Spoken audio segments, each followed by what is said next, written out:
Hello, you're listening to Resilience Radio. I'm Irvin Eisenberg, host of the show and owner of Resilience Occupational Therapy. As always on this show, the opinions are not necessarily my opinions, and I like to just feature a variety of perspectives. And additionally, nothing's meant to be medically diagnostic, prescriptive in any way. Everyone's got their own unique health conditions and health goals, and it's just good to keep an open mind and hear different things.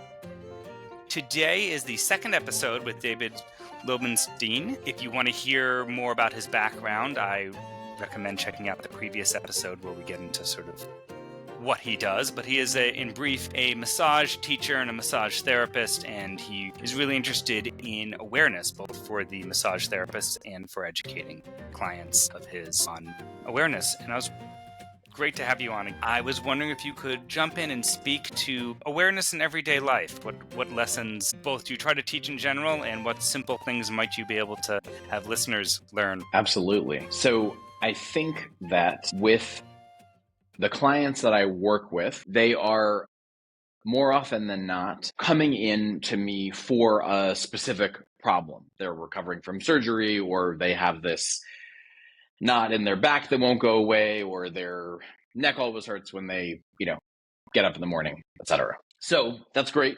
I work on those specific issues, but the longer I do this, I've been a massage therapist for 20 years now, the more I think that the biggest thing that I give to my clients is not actually relief from the particular problem that brought them in, but is enabling them to cultivate a greater awareness of their whole body as they go about their days. So that, seems like a very broad generalization, and obviously it is, and intentionally so. But I think it's a vital perspective as we try to understand our own lives, right? I think the nature of modern life is that we're all, we're like pushed in 100 directions at once, where if we, use those crazy computers in our pockets, hours and hours a day, we're bombarded with notifications and blah, blah, blah, blah, blah, right? Our attention is constantly split into all of these tiny little fractures or pieces of our lives, right? And so, of course, it's no surprise that that relates to our own body too, right? We do tend to feel these particular issues, right? Lower back pain or knee pain or whatever else, right? So I never minimize anyone's pain because it's a vital component of living. But I think that oftentimes the way that we can feel better about those particular aches and pains is to expand our understanding of ourselves and be a little bit happier inhabiting our bodies. So the solution, I find, is not to obsess over one pain or another pain, but it's to cultivate an awareness of being in our bodies and recognizing all of the ways, right? The entirety of our body, the entirety of our experience, right? That we're not just the sum of all of the little parts of us that are hurting in any given moment. So while I can see pain being a great motivator, I think of how people are bombarded with all of the things that are vying for their attention. So the smartphone being a great example, or maybe the prime example. But I feel like people also have these long should lists, all the things they think they should do. So you should be brushing your teeth. It only takes a couple of minutes. You should maybe doing this really great exercise that only takes a couple of minutes. You should do some breathing exercises. You should maybe take a moment for gratitude before you eat. I'm not trying to downplay any of these with my shoulds, but eventually, as a client said, with all these 2-minute things, I don't have any day left. And it's overwhelming on top of all of it. So one piece I'm sort of hearing you saying is there's some joy and appreciation of your body in there, but there's also sort of the inhabit your whole body sounds a bit daunting. Yes. Yes, it absolutely does. You are absolutely right. And I think I feel very torn about this because I offer those shoulds to my clients all the time, right? I suggest stretch that they can do each morning when they wake up, or, I suggest breathing exercises too, right? So I think we do need to experiment with ways that we can make our lives better, right? We do need those 2-minute, instructional pieces in order to, right, be happy in the world. But in addition, I think the downside of those is that there's this feeling that we're never doing enough. Mm-hmm. Right. And so I think too often what happens, even with my clients, or maybe especially with my clients who are trying to be more bodily conscious and who are trying to take care of themselves more, is that the idea of taking care of themselves more just becomes part and parcel of the rest of their lives, which are already too busy and filled with too many shoulds and too many obligations and too many tasks, right? So I think if we are oftentimes more busy than we want to be, right, then adding more shoulds about taking care of our own bodies is in some ways defeating the purpose. Mm-hmm. Right. So my feeling is that we need to create that balance between trying new things, right? So adding some of those 2-minute suggestions to our daily routine, and at the same time, realizing that we are enough right now, in this moment, with this breath. We are already enough. So I think that some of that is taking pause to realize that. Mm-hmm. Are there particular ways that you encourage people to be able to remember to take that pause? Yeah, that's a great question, and I think it's a little bit different for everyone. But I think the foundational reminder that I offer both to my massage clients and to the massage therapists that I teach is that we need to aspire to do new things, to try new things, to keep on, right, on top of our to-do lists, right? But we need to do so without feeling bad about ourselves. And I think that too often all of our good intentions are diminished, right, are lessened if they come with guilt or shame when we inevitably screw up, right?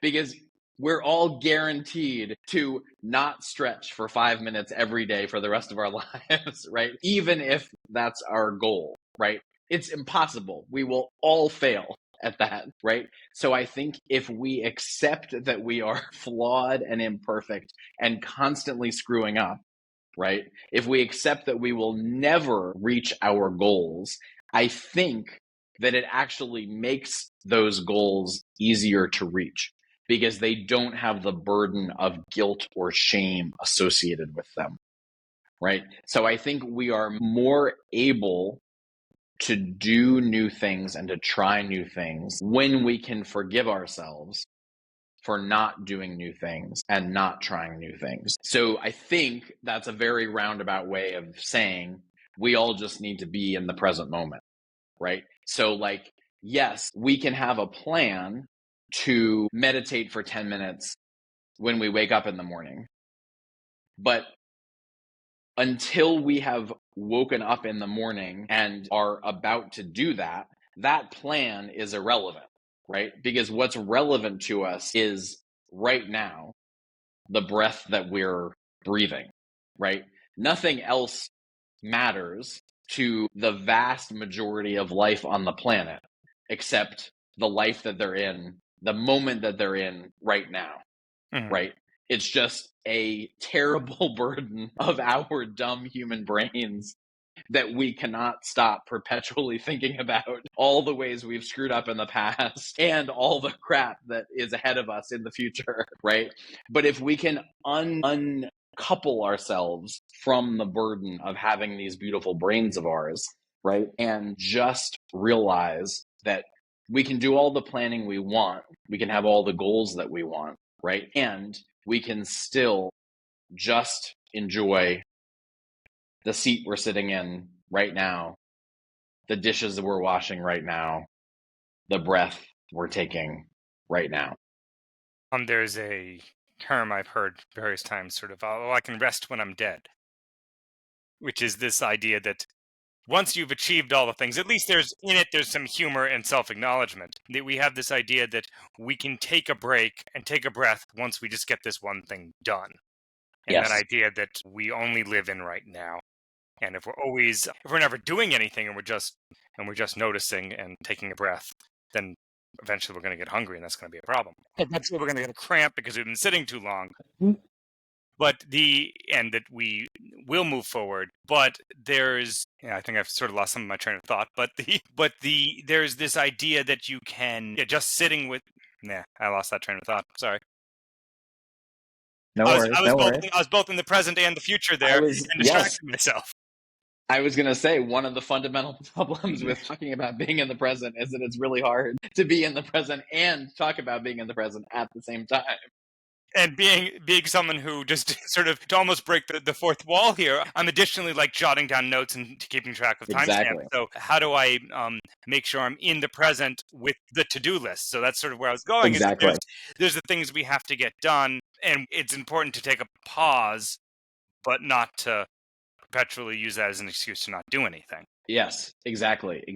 And I think that is where an awareness of our breath can be really useful as we try to find that balance between doing all the things we need to do and still existing in the present moment. Because from my perspective, the breath, and in particular the exhalation, is the most obvious anchor that we have to the present moment. And thus, in my experience, the exhalation is the best way that we can remain attuned to ourselves right here, right now. So throughout almost every massage session I give, I offer very simple instructions to clients, not about how to breathe, because I don't think that there's like a right way to breathe, because then that just suggests that every other way is the wrong way to breathe, which I think is kind of absurd. So it's not about how to breathe,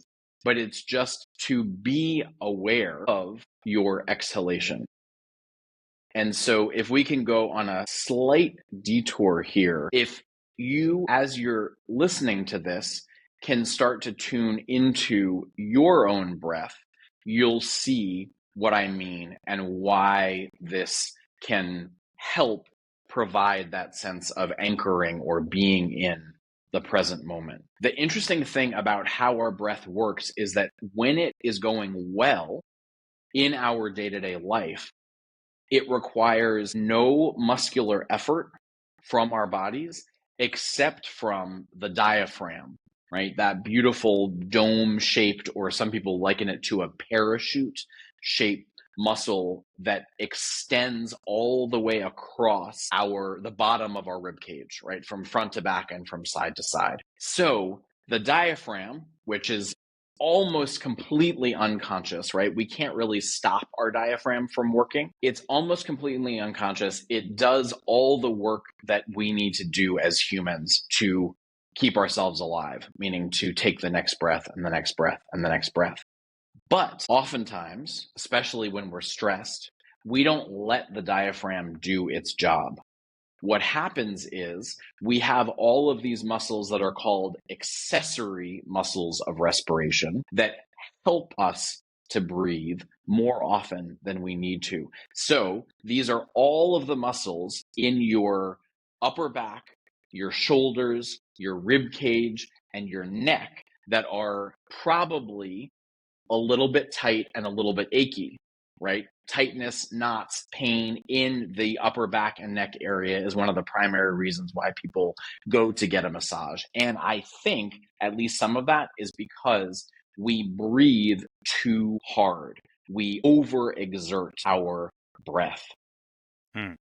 And that's because, just like we were talking about, we're constantly pushing ourselves. We're constantly trying to think of the next thing, the next thing, the next thing, right? And so we use all of these secondary muscles of breathing instead of just letting our diaphragm do its job.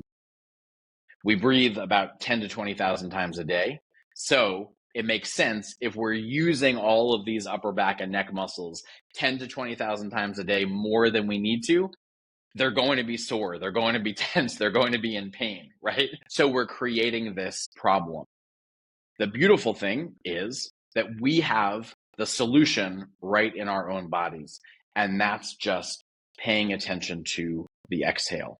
So what I coach my clients on the table, and then what I encourage in their own daily lives, is to not worry about the inhalation. The inhalation, and you guys can all do it yourselves, when you think of taking a big breath in, right, we automatically use those secondary muscles, those muscles in our upper back and chest and neck, right? That's just how we take that big breath in, make that big inhale, right? But we don't have to do that.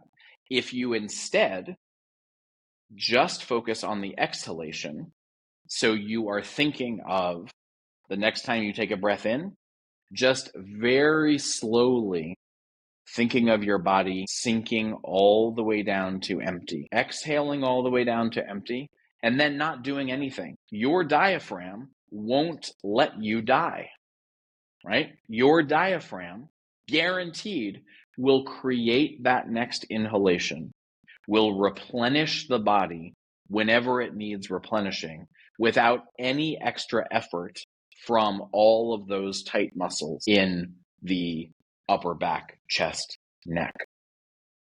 So by paying attention to our exhalation, we ground ourselves right here, right now, and we let the body take care of itself. I have a couple thoughts off that. One is there are some breath things I've done where the exhalation can feel forced, or there's an encouragement to hold your breath at the end, and that's keeping the diaphragm from that's muscling through and keeping the diaphragm from doing its thing. And the other thought I have is a lot of times people talk about belly breathing, which is changing the pressure in your abdomen, is really a focus for diaphragmatic breathing. And basically, I've heard people go, well, because you're only supposed to breathe from your diaphragm, you should be holding all the rest in place. And I'm like, and I see that create problems in people where they think that the correct way to breathe, of course, we're shooting people if we start getting into correct, right, is to everything else should be held stationary and it should just be the diaphragm. But actually, that's not the act of being held stationary is using the extra muscles of breathing that we don't want to be using all the time to hold the ribs in place or hold the neck in place. And really, they should just be relaxed so they can go along for the ride of the diaphragm. So I will sometimes encourage people to, once they've got their exhalation and they're noticing their breathing, is without trying to change it, noticing where they are and aren't breathing into in their torso in general, in their back and in their shoulders and such, is one that I think can be useful. Though, of course, I like to see people do that and walk them through it versus just leave them on their own with that, because, of course, there can be okay, I need to breathe more through here. Yes, and then we go back to the same problem. So it's the shoulding of it. And I really like the exhalation. And I think there's, for some people, exhaling in a way that is audible is an embarrassing thing. Right? We're supposed to be nice and quiet and collected. So maybe we should just have a very controlled, quiet exhale. And that shows everyone's expression of themselves. While we're talking, a lot of our speech is exhalation. So, so how do you make that? Yeah, I agree. Right. We have all of these ideas of the way things should be, right? Whether it's that we shouldn't breathe, we shouldn't exhale too audibly, right? Because that's shows a lack of composure or something like that, right?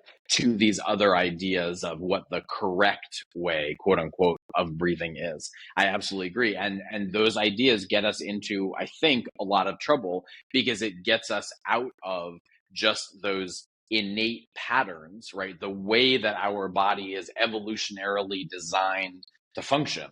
right, is to make things as easy as possible, right? The body has no interest in working harder than it needs to, because that just is a danger to us, right, from an evolutionary perspective. So it seems to me like we can have all of the shoulds that we want, but similar to how we were talking in the previous episode, we need to decouple those shoulds from a sense of guilt or blame that we're doing something wrong, right? Because that's fruitless. It's, it's easy to feel guilty about stuff, but it doesn't do our bodies a damn thing.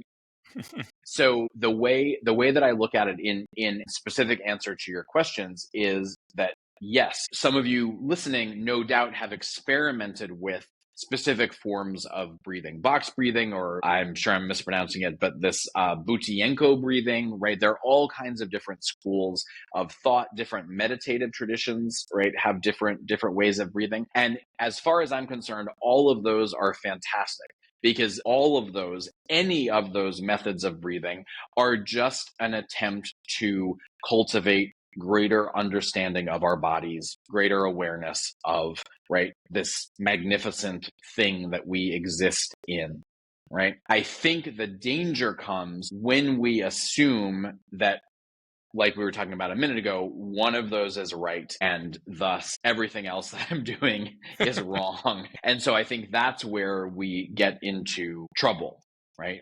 And because because the way we breathe is so much a reflection of how tense or stressed we are, right? The inverse is also true, that we can lessen the amount of tension or stress we feel just by cultivating that awareness of a breath that is as easy as possible. And so, like I said a minute ago, that is, in my experience, why cultivating that awareness of the exhalation is the most direct route towards that deeper awareness, right? Because our instinct, even when we take yoga classes, right? Like even when we're doing stuff that's good for us, our awareness is always on the inhalation, right? So your yoga teacher says, take a deep belly breath, right? And almost inevitably, because we want to impress our yoga teacher, right, we take that deep breath in and use those secondary muscles, those upper back and neck muscles that are already so damn tight, to create that breath in. Again, there's nothing wrong with that, but if we're already doing that unconsciously 10,000 times a day, right, that's not really helpful. So doing the opposite and instead being aware of our exhalation goes a long way.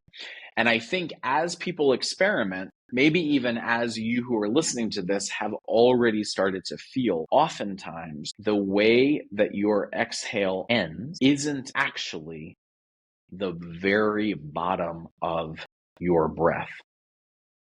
What I find oftentimes happens with clients on the table is that they start to exhale, and then before the breath actually ends, they have already begun that next inhalation. And to me, that is a symptom of our perpetual thinking ahead towards the future, right? We have a hard time letting ourselves just exist in the moment because we're already thinking ahead to the next thing that we're supposed to be doing. We're already rushing towards that next item on our to-do list. But if you really just think of trying to slow down ever so slightly, just thinking of gravity deflating your body of air, chances are your exhale will continue a little bit longer than normal. And then if you just allow that to happen, you'll see that on that next inhalation, your abdomen will naturally feel like it's inflating a little bit, right? Your abdomen isn't actually doing anything. It's just the diaphragm creating that next inhale, right? But as we sink deeper into that exhalation and really allow it to come all the way to the end, then we find that easy, natural, deep, beautiful inhalation that the body needs without any extra exertion from our upper body. All that stuff, all those parts that are already so tight and tense. Well, what a great note to go out on. Thank you so much for your thoughts on breath and your very practical advice that people can try but shouldn't should themselves about. That's right. No need for shoulding here. Just do it if you feel like doing it, and then the next time you think about it, do it a little bit more. And in between, don't worry about it. Thank you so much, Irvin. Thank you. This is Resilience Radio that you've been listening to. If you enjoyed the show, you can subscribe to it in the podcatcher of your choice. You may have already gathered from previous episodes that this is now also a video, so you can check out the YouTube series if you want to actually see us while we're doing these things. The music was brought to you by Aaron Marcus with their tune Some Biological Process. And until next time, take care.